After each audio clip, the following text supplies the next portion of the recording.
এইবার ব্যাপারটা বোঝার চেষ্টা করো। ব্যাপারটা হচ্ছে যে সংলাপ যখন আমি বলবো, হ্যাঁ, সংলাপের ধরন কি ধরনের সংলাপ, সেই সংলাপের ধরনটাকে ধরে নিয়ে সংলাপটাকে থ্রো করতে হবে।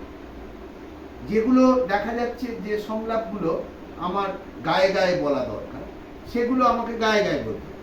আর যে সংলাপগুলো দেখা যাচ্ছে যে এই সংলাপটা একটু ছেড়ে ছেড়ে বললে ভালো হয়, ভালো শোনায়, শ্রুতি মানে শোনানোটা ঠিক হয়, এইটা আমার বেসিক সেন্স যেটা হচ্ছে, আমাদের বেসিক সেন্স যেটা হচ্ছে সেটা হচ্ছে দর্শককে আমি একটা গল্প শোনাবো, গল্প আমি শোনাবো, সেই শোনানোটা যেন আমার সঠিকভাবে হয়, সেটাই হচ্ছে অভিনয়, সেটাই হচ্ছে অভিনয়।